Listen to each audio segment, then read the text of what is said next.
Hi, everyone. I'm Nikki Klosser, and my guest this week on the Portrait System podcast is Miguel Quiles. Miguel's career ended up taking a completely different turn than what he expected. In 2011, he quit his corporate job, started doing portrait shoots, and he started a YouTube channel just for fun. Now, fast forward, and his YouTube channel for photographers really took off. He now makes an amazing income making videos, and he also has some great affiliates and sponsorships, including with Sony as a Sony Artisan. Miguel shares some great information about how he makes his photography YouTube career work, and it's so interesting to hear all about it. All right, let's get started with Miguel Quiles. Hi, Miguel. Welcome to the Portrait System. How are you? Doing awesome. Thanks for having me. Sweet. I'm excited to have you here. You are a Sony Artisan, and it's funny because I just interviewed Scott Robert Lynn the other day, so now it's two of you in a month. Dang, that's crazy. That's a good follow-up. Yeah. I'm a Yeah, little it bit really less is. energy than Scott, so I'm going to warn you ahead of time. Oh, He's like, I he's like a 10, mean, I'm like a solid 5. So, but I'll try my it's best. well, Scott is a very, he has that unique level of amazing energy that I think most people can't match. So I wouldn't Yeah, worry about it. it's truth. All right. There's so much to talk about, but since I brought up the Sony Artisan thing, I've heard it's really difficult to become one. Like, do you want to just tell us really quickly about how that all happened, and then we can go back to your whole journey? For sure. So, yeah, it is very difficult to become one. I believe at most there was maybe like 50 or so photographers in the world who Wow. had that title. So, yeah, Yeah. there's not too many of them. And yeah, at the time, so going back right around 2013, I was kind of hitting my stride as a professional photographer, and I was shooting with a different system at the time. And there were just several things that I wanted that my current system didn't offer. Okay. So I just kind of went out on the hunt. And funny enough, I went to a local Best Buy store and was talking to a rep there because I had a very specific issue. And he was like, hey, this Sony camera will kind of take care of that. And it was to shoot video. I was like, oh, okay. So I bought the original Sony A7. Oh, And it was really nice. just there to shoot video. Like I never had it in my head that I would start, shooting with this. And certainly now in 2023, looking back, I wouldn't have imagined that it would take me to this. But yeah, I bought that camera and basically started using it to shoot videos. And then one day decided, let's see what this thing could do for shooting stills because it's small and it's compact. It's got a Yeah. lot of cool tech. And holy cow, like never look back. And so Wow. that's how I switched to the system Yeah. How did original. you get on the radar? Yeah. So, it's one of those things where I think it was a matter of like really good timing. Mm, At the time, I was living in New Jersey. I was teaching a lot in New York City. I would go to Adorama, and I was doing events there every month. And one of the yeah. events that I had lined up was was an event talking about my transition from DSLR to mirrorless, because at the time it wasn't common. Yeah. So much so that I would tell people that I was shooting mirrorless, and a lot of my photographer buddies would be like, "Are you doing okay? Like, do you need some money?" Because like as if I couldn't afford the so-called good stuff. Yeah. Um, so it was really funny how the world changes. But and I think that's really what it was that I was kind of going out. I was teaching a lot, doing a lot of events, doing a lot of live demos and Mm-hmm. workshops. And yeah, it got their attention at a time where there weren't as many ambassadors that were doing what I was doing. Mm-hmm. And there weren't as many ambassadors out there that understood the other side of the business, which is that to be an ambassador, it's not just like a medal, where it's like, hey, I ran a 5K and I got a medal and now we're done. Right. Yeah. It's Yeah. very much one of those things where you have to represent, and and I've tried to do that from day one. So when you say represent, I mean, obviously you're using the gear, but is that Absolutely. also like speaking engagements, and are you going to trade shows and things like that as well? All the things, trade Yeah. shows, dealer events. I'm a YouTuber as well, so I create a lot of YouTube content, Yeah. not just for my own YouTube channel, but also for Sony's YouTube channel. So it's been kind of an Okay. interesting Got it. journey. Yeah. Yeah. So yeah, everything I do is kind of showing off and preaching the gospel of Sony. It's something Yeah. that's changed my life, and it's changed the way that I shoot. And I know that it would do that for other people, and so it's easy to get in line with it. Yeah, that's awesome. All right. Well, very cool. Very cool. Yeah, it's funny. It's funny how certain connections and just maybe not even the word connection isn't the right word, but just one decision at Best Buy of all places could really, change things for you. Very cool. Yeah, the world works in a very funny way. I think, kind of going back to the question, I think that at the time, Sony wasn't what they are today.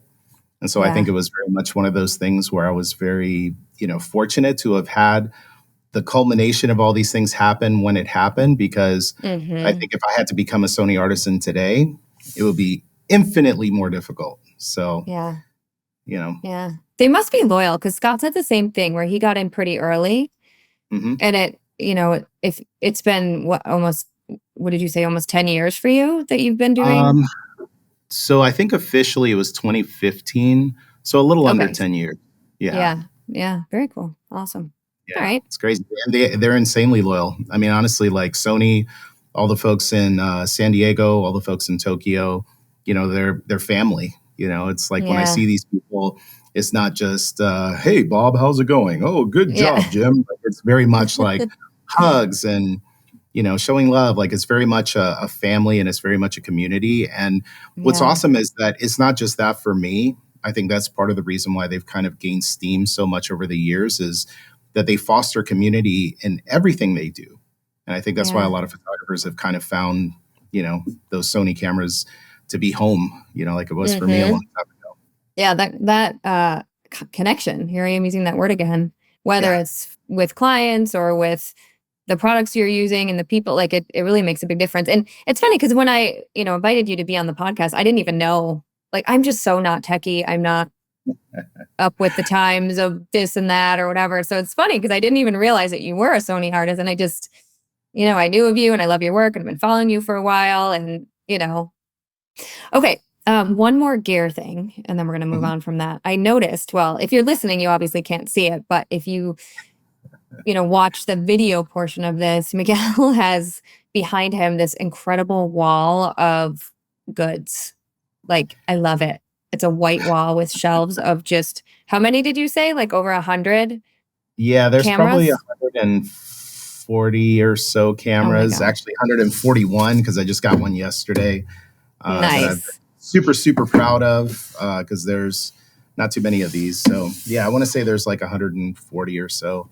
Are they like vintage cameras or just all varieties of camera? Like, what are they all? Yeah, so it basically encompasses the history of Minolta and Sony cameras, going back to, I think the earliest one I have is from the 1940s. Eventually I'll I don't know, get them all. It's like Pokemon, got to catch them all. Right. Yeah. Started off like funny. I always tell people, I start off with just like, I wanted 7 cameras that I just wanted to decorate my office. And next thing you know, I'm like, ooh, this camera's really cool. And I remember this when I worked retail. The bug just bit, and it was just game over from there. So now it works as a good set. Yeah, that's what I was going to say. It makes for a really good background. I even asked you before we started recording, I was like, is that real behind you? Because, sometimes people will just insert fake photos here on their Zoom or whatever. Yeah. So it's really cool looking. Thank you. Okay, let's back up a little bit. You had said that things were starting to kind of take off for you as a photographer in 2013. What was going on prior to that? Like, have you been shooting for a while before then? Or have you just kind of always been a photographer as your career? So it's kind of a difficult one to answer, because I feel like I have 2 different origin stories. I actually started with photography after I graduated high school. This was back in like the early 2000s. I used to work at a camera store, electronics store. And so that's kind of what started the passion for photography, mainly because, I worked in retail. In order to sell cameras, as I'm sure you know, you kind of just need to know how to shoot, and you need to understand how these things work. And so in the beginning, that's what it was like, I just want to get used to using these things. fast forward to 2011, and I was working in corporate America and just really dissatisfied with the way my career was going, the trajectory. So in 2011, I decided that I wanted to leave my corporate job that I was working at the time and just see if I could make a career out of something that I would enjoy doing. And I Yeah. loved taking photos. I loved meeting people and connecting with people. And so uh, didn't know that it was going to become what it ultimately became, but just set out to just photograph anything and everything to figure out what do I want to do. Because what I didn't Mm-hmm. know at the time was that photography was very much kind of a niche thing. Yeah. So if you wanted to be successful, you couldn't just be, hey, I'm a dude with a camera and, you want a building photographed, I got you. You want a family or wedding or whatever. Like it all has its things that you need to know in order to be Mm-hmm. successful. And so settled on becoming a headshot and portrait photographer and kind of never looked back. Wow. You make it sound pretty easy. Like, oh, I just decided I was going to leave my corporate job and start a business, and this is what I did. Like, did it, was at the time, was that really easy for you? No, no, no, no, no. It was Yeah. insanely difficult and insanely scary as well. Yeah. I had worked full time for so long. And, I think that what ends up happening to many people who kind of pursue the creative and entrepreneurial path is that I was working in corporate America. I was carving out a certain role and certain opportunity for myself within the company that seemed like it was on the horizon and it was going to happen. And all of a Mm-hmm. sudden it didn't. And there was just no rhyme or reason as to why it was not going to happen.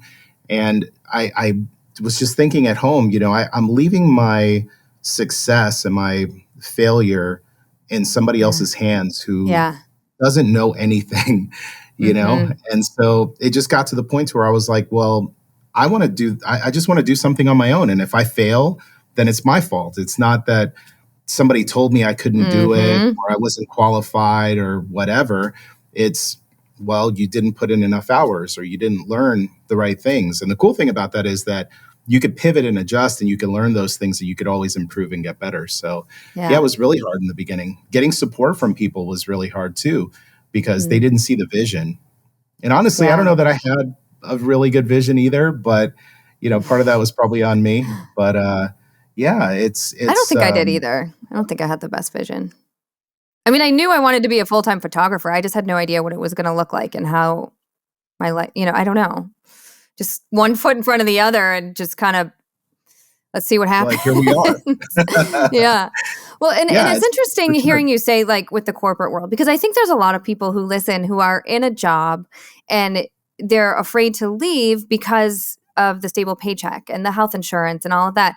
And it's so interesting because just yesterday I was recording a self-value podcast with Sue Bryce and we were talking about that and how oftentimes this sort of, quote unquote W-2 job or, salaried job, it's kind of like a false sense of security because at any Oh, time you can be laid off or like the plan that you had to move up, you know, that didn't happen. And you're kind of like at this limit of how much you can grow and how much money you can make and it really is this kind of false sense of security where if you are self-employed, it's so empowering because like you said, you have the control.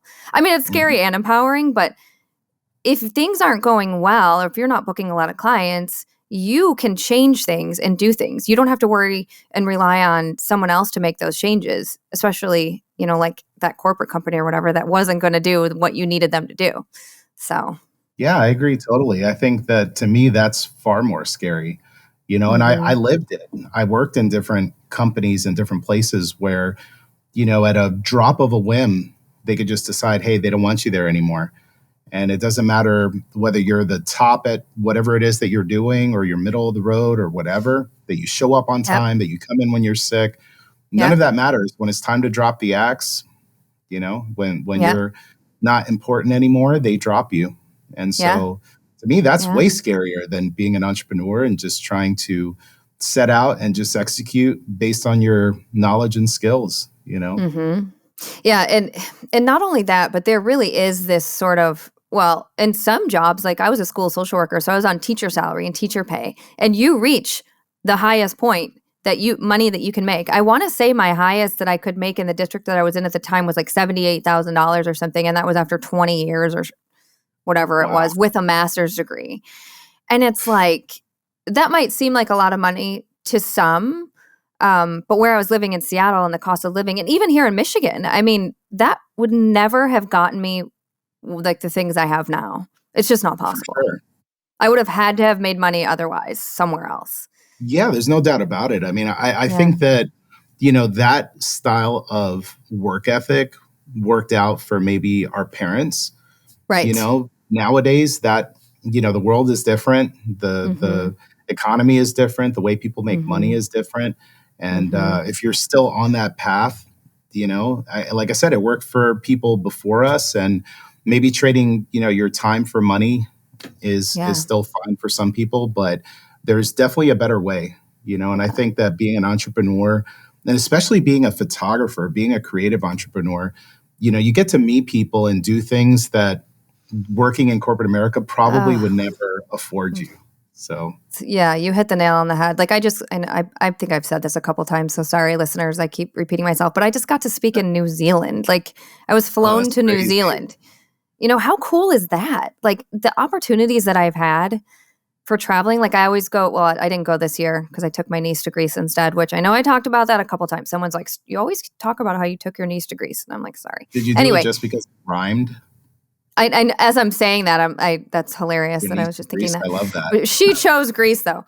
But, you know, I went to Italy a couple years in a row for a graphy workshop, and just, I mean, it's so cool. Even just this morning, I was thinking as I was like eating my salt bagel with cream cheese, you know, watching my chickens play out the window as I was like taking my breakfast break or whatever. I'm like, God, what would I be doing right now if I was still a social worker? Oh, I know.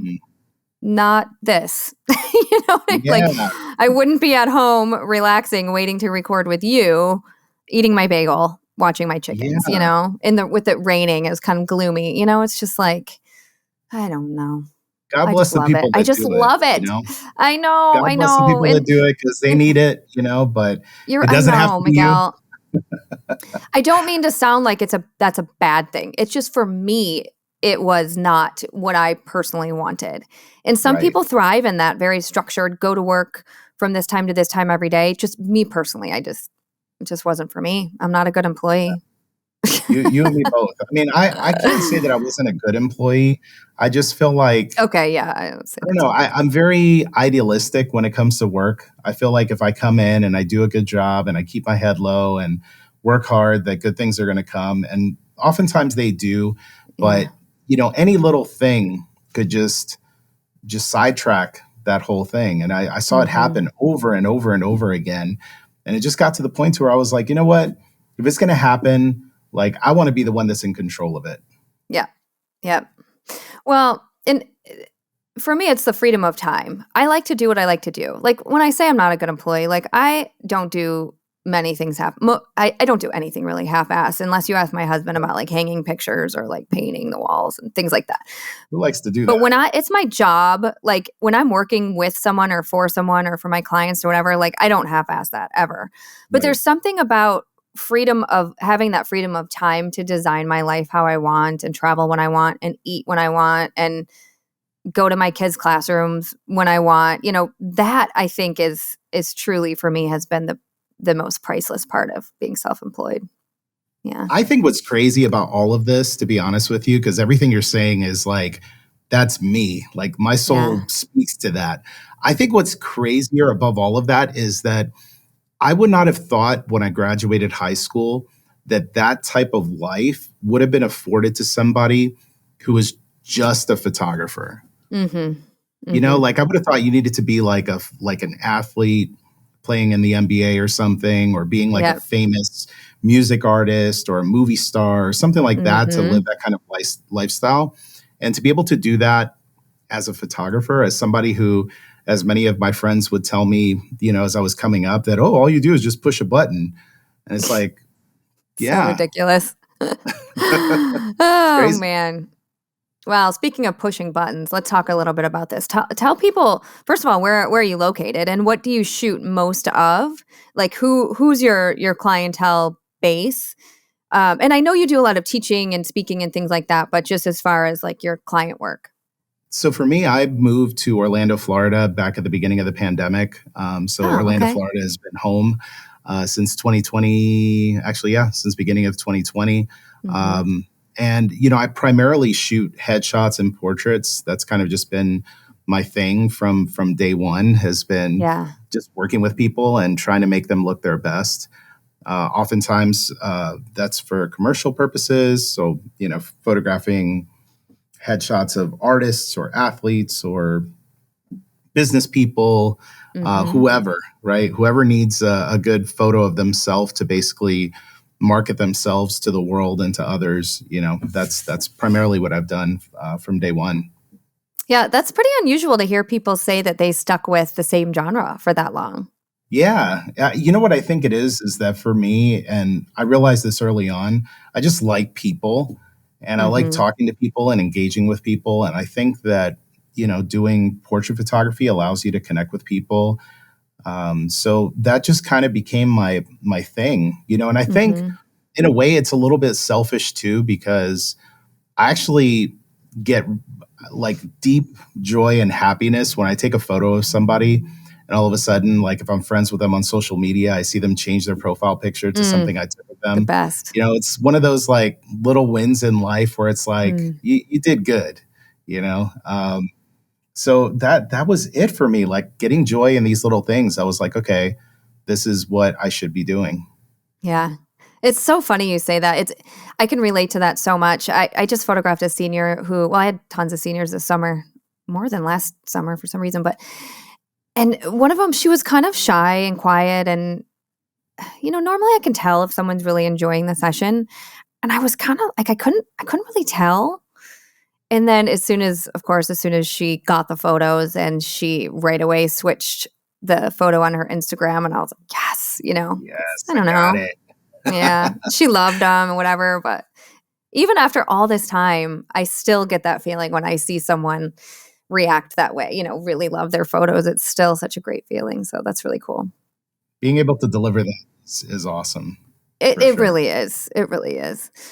Okay, so tell us a little bit about well, I was gonna say how you grew your business, but I'm kind of curious. You started over. Where did you live before Florida? So before I moved to Florida, I lived in New Jersey, and I Oh, was that's there right. You for. said that. Okay, yep. And so that was kind of the catalyst. I know I said in the beginning that as a Sony ambassador, I switched over to Sony in 2013. Right around that time, I actually used to live in Orlando, moved to New Jersey, and that kind of just accelerated my photography career. And so Mhm.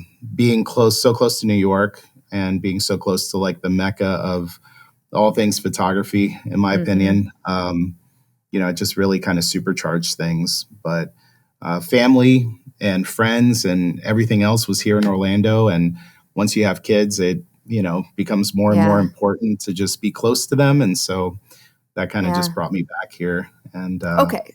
Yeah, yeah. that makes sense. So you already had a network there. Like it's not like you had to full blown regrow your business or remarket thing. Like, or did you have to do that? Like, kind of, Yeah. you know? So you would think if it would have happened at any other time, that would have been the case. Yeah. However, what had happened was there was this thing called COVID that just threw a monkey wrench into the whole thing. And Uh huh. so the day that I moved here was actually the day that the NBA and all these like different leagues started to close down because they realized like the whole threat of COVID. So it was like, I don't know, early to mid March of 2020. Mm-hmm. And meanwhile, that's when I'm coming down, with my three dogs in a car driving from New Jersey down to Florida. I had done some work to basically find a studio to rent because I'm primarily a studio photographer. And Mm-hmm. all of those realtors and people were like, yeah, we're not showing properties in person because of, the virus. And so Oh, yeah. if you want, we'll walk around the office with like our phone and show it to you. And I'm like, you want me to sign a 3-year lease and you won't even show me the property? I mean, how are we going to do that? How am I going to rent a space sight unseen? And so, I found two realtors that were very cool. One of them showed me the property and it just wasn't the right fit. Second one wasn't the perfect fit, but it was better than the first, and it was one of two options at the time. So I went ahead and jumped on it and opened up my studio. It was a little smaller than I'd hoped, but everything else just kind of worked out, And then a few months later, as the world started to kind of figure out what was going on, things got better, moved into a bigger space. Still kind of struggled early on, to be honest, because people here in Florida, even though I know the news kind of made it seem like everybody's just running around, just partying and, I know. It's like breathing on each other's faces or Oh, whatever the else. news. Gotta love the news. Yeah. It was portrayed in a very interesting way because I'm here and I'm just like, I don't see any of that, Yeah. Yeah. But yeah, there was still this reluctance of people to go out and have their pictures taken and just being in close proximity. And so right around that time, I did kind of a little bit of a pivot with my business where I still was taking clients when I could get them, but I pivoted more towards content creation. And I think, honestly, that was like the best possible move that could have been made at the time because, it set me up for the next 2-3 years, 2 years, I guess, at this point. So it's been great. I've had a lot of people on the podcast say that 2020, that year or two there, 2020, 2021, really helped them kind of reevaluate things and maybe start some things and try some things that they normally wouldn't have done.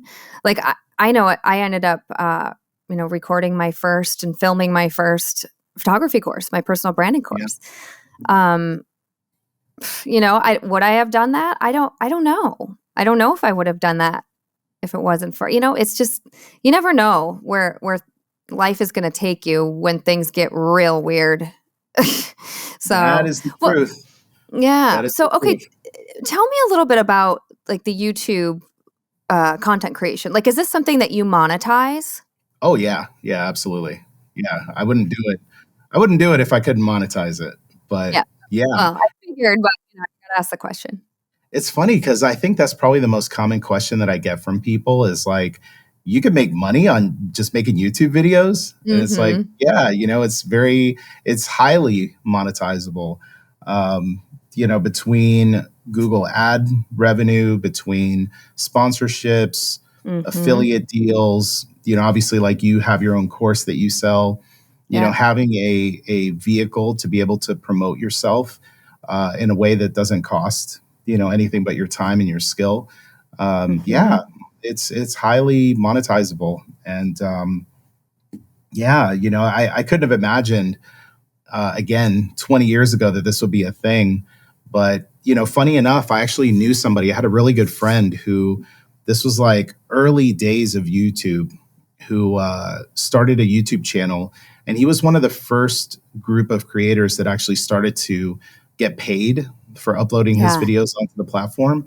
And at the time he was like, man, I'm making like $15,000 a month, through this thing called YouTube. And I was like, really? Like and I thought he was BSing me. I'm like, there's no way. That's in my head. I was just like, I make just a little more than that in a year.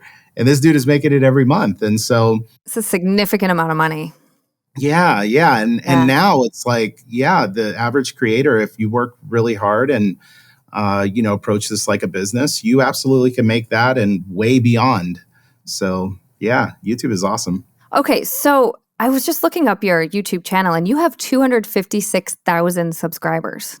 Yes, indeed. It's a massive amount of subscribers. It's more than a few. Yeah. And it's amazing. I love my community.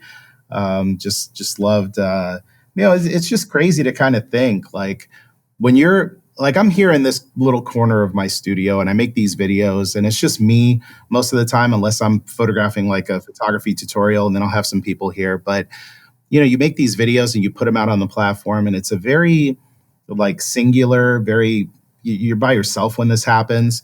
And then I was just at Sammy's Camera in LA a couple days ago and ran into all these people in person when I was teaching my workshops that are like, oh my gosh, I know you from YouTube. And it's like, oh shoot, there are real people out there that watch this stuff, It's weird, but it is so cool to be able to, create content and know that there's actually like even one or two people, let alone possibly hundreds of thousands of people that watch it.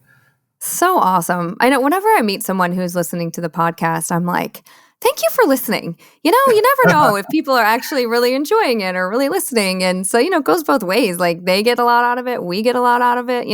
Like you said, you love connecting with people. I love connecting with people. So it's a really neat thing. Now, okay, I have so many questions around this, but one is like, how did you grow to that substantial number of people watching you? Because you had to start at zero. Like, how did you get there? So, it was kind of an interesting thing in the very beginning. I didn't have any ambitions to actually be a YouTuber. I started it right around the same time that I started in my photography journey. And it was really just a place for me to document the photo shoots that I would have and do behind the scenes stuff. And, and then I started creating content for Adorama TV. And so at the time, the platform that channel was right around like 330,000 subscribers. And I created content there from 2015 till 2018. And from that period of time, they went from like 330,000 to like over 800,000. And I happened to have a lot of videos that were, I was picking very specific topics that were things that I personally was interested in. And thankfully, a lot of audience members of Adorama TV were interested in it as well. So when I left Adorama TV and started to do my own YouTube channel, I think by just like the search algorithm, people just kind of found my channel. I had a lot of videos that were shared and republished on, F-Stoppers, Petapixel, SLR Lounge. And so gained subscribers that way. But yeah, it was just one of those things where you just steadily just show up with, content that people might find interesting. And it just kind of goes from there. I'm always like on my soapbox about this, but it's so much of this goes back to networking. Like you were networking with the people at Adorama. You were networking and, the F-Stoppers articles and, all of these things. Like people aren't just going to knock on your door. You have to quote unquote network, whether it's to find new clients or to find partnerships like how you were doing or to find speaking gigs or whatever. It's so important. And, you have to let people know who you are and what you have to offer. Absolutely. And, the cool thing is that nowadays there's more ways to be able to do that than ever between YouTube, between all the different social media platforms. So now it really just becomes, I think what's happening to a lot of people today is that they are way too much in their own head and their own feelings about themselves and the way how things should be, that they just don't do it. And it's unfortunate because for the people that do it, they will find some level of success doing it, especially if they do it over time. Yeah, it's true. And sometimes the thought of making a video is like, ugh. Because like we started a Portrait Masters TikTok. And our marketing person for, that's doing our TikTok, she's like, Nikki, can you send me A, B, C, and D? And I'm like, oh. Ooh. She's like, can you voice over that? I'm like, oh. Even though, well, once I do it, I mean, it's as simple as saying to my makeup artist, hey, will you take some behind the scenes videos, 10-second clips during this shoot for me, one for each outfit. And then as I'm sitting there looking through through the video clips, I'm like, this is really cool. Like, I like watching, I like putting this together and sharing it with people. And then people ask me questions like, oh, what is that backdrop color? Or are you using specifically natural light or whatever? And I'm like, oh, yes, I am. Oh, this fan? Oh, it's this. And I actually, I'm enjoying it. And I've realized how it's not hard to do a voiceover. And it's like, once you actually do it, it's not as daunting as it seems initially. Yeah, it's interesting because it could be as easy or as hard as you want it to be. There are things that you could do to make it easier, and there's things you could do to make it much more difficult. I think for me, what always kind of carried me and kind of motivated me to do this to begin with was that I wanted to, like when I came into photography, this was again 2011, YouTube wasn't the way it is today. That's actually how I came across Sue Bryce back in the day, was watching places like Creative Live. And a lot of the people that I learned from at the time, I learned through places like Creative Live. And so, it was just a different platform back then. And I think that for me, I wanted to be like the content creator for myself. Like I wanted to make the content that when I started, I would have found valuable and I would have found useful. And if anybody vibes with that, then they would join. Yeah. It's interesting because for me, I posted a reel and it's just a constant light, which I typically only use on location. I only use on location. And I had like 33,000 views on this Instagram reel of this one clip of me using a constant light. And I'm like, dang, so that's what people want. But that's not normally what I do. So I do it, but it's like mostly I'm shooting in studio with natural light or whatever. And so it's like, so I'm curious how you rectify this, like the things that people really want versus what you usually do and want to show. Like, is there a happy medium there, or you know what I mean? That's a sore spot right there, because it's like my mind, like, so I know the topics right out of the gate that if I make these videos, the videos are going to do well. And then there are the videos that I want to make that I think, I wish they would do well, but for whatever reason, people just don't find it to be as interesting as when I do or talk about other things. That's the cool thing with having your own platform. Like, do what you want, if you want to do that type of content, like make one video for them and make one video for yourself. I like it. Eventually there's going to be people that gravitate to that stuff and hopefully follow you for that as well. So as when it comes to making money, you said it's Google ads and like partnerships with advertising companies that you're advertising. That's how you monetize it the most? And is it like based on number of views? Yes. Yes, and yes. So it is, the YouTube ad money is probably the least profitable out of the whole thing because that is all based on views, and you basically get paid per 1,000 views, and it can be anywhere from, $5 to maybe $20 for every 1,000 views. So obviously, there are content creators that put out videos every couple days or every day. And if you're getting hundreds of thousands of views on those videos, then you're living pretty happy off the ad revenue. Yeah. But we're in a niche community. There really isn't. I mean, there's a lot in the grand scheme of things, but to get that kind of viewership takes, a lot of work.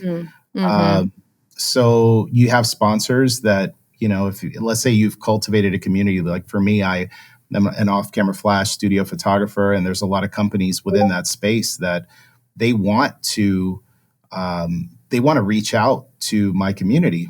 And so every single day I get at least 4 or 5 emails from brands and companies that, they'll say, hey, we would love for you to use our stuff in your video, and we'll pay you, and we'll do this and that. And for me, I turn down probably the lion's share of them, just because I don't like their product, or I don't understand their product, or it's not something that I think my audience would be interested in. But obviously, good partners do come through, and they happen to be companies who I like and enjoy their stuff, and so you get paid from that. And then there's also affiliate revenue as well. So everything that I talk about in my videos, and I noticed this early on when I started making YouTube videos, that people would say, hey, what was that one thing that you had in the background that you used? And it wasn't even part of the shoot, or somebody will see my t-shirt. I used to wear very silly, I still do wear like very silly t-shirts, and people would say like, hey, where'd you get your shirt? And I'm like, oh, I got it on Amazon. And I would just put the link. And so, it just saves people a lot of time if they see something in the video that they like. And the cool thing is it doesn't cost them anything extra. And it maybe makes you a couple dollars for every sale, if that. But you figure when you have a platform where you have hundreds of thousands of people and everybody is clicking on your links, those couple dollars each time kind of add up to a lot more. Yeah, that's so great. That's so great. Very cool. And then you have content creators too that make presets and all that as well. Courses,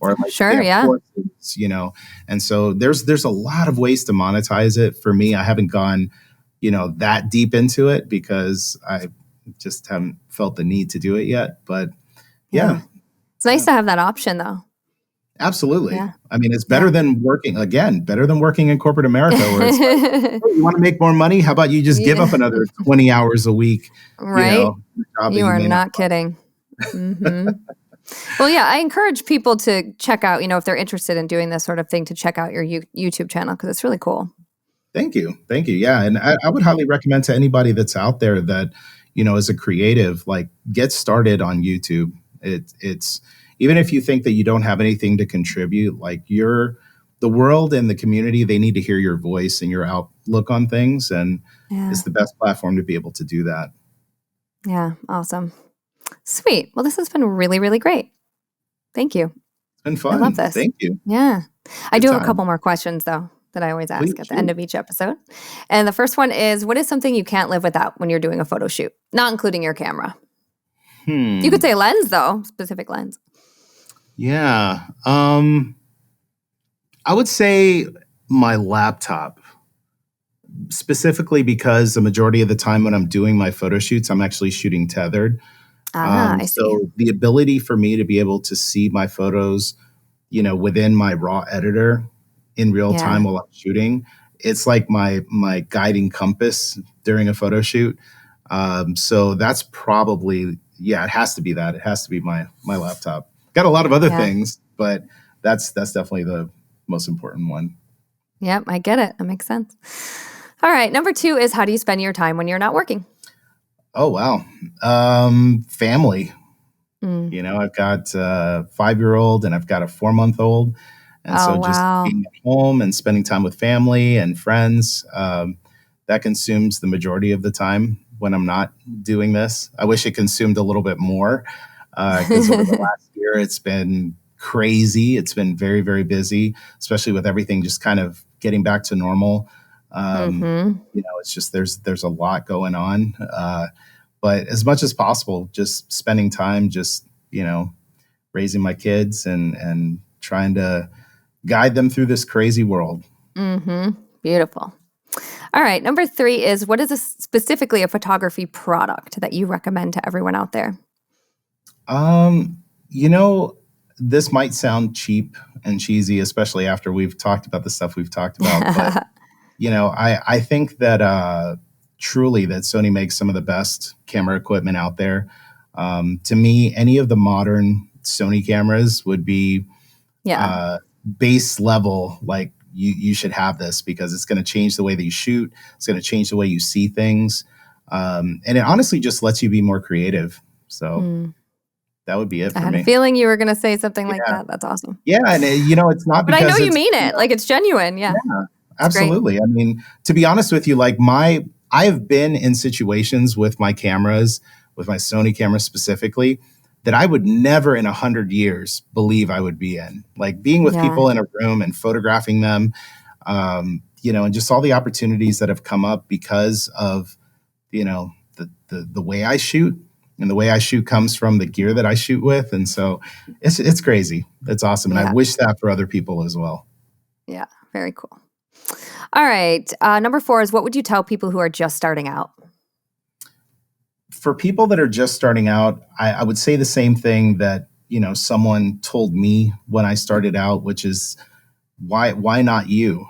You see all these other photographers that, especially if you're listeners to this podcast, you'll hear from other successful people. And, you might be thinking, well, why can't that be me? And it can be you. It very much can be you. I tell people that if I can have had all these experiences and opportunities because of photography, I think anybody can. And so Yeah. that's my biggest message. It can change your life. It can put you in, rooms and places with people that you would never have imagined being with. And, Mm. it could all lead to positive things. You just need to believe that it's for you. Yeah. Fantastic. Great advice. Awesome. Well, thank you again. Where can people find you online?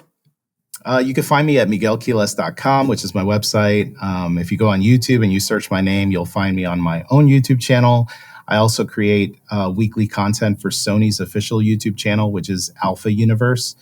So you could check me out there, probably a little more so than you could on my own channel because I make a lot of videos for them. But those two outlets are where I'm at. Fantastic. It's so funny because we met, I think, at Creative Live way back when, right? Yeah. Like I that was got a like picture of us. 2000. Yeah, that was 2011, I think. Was it that long ago? No, it was 2012? after that. It Was was it? when Sue did that.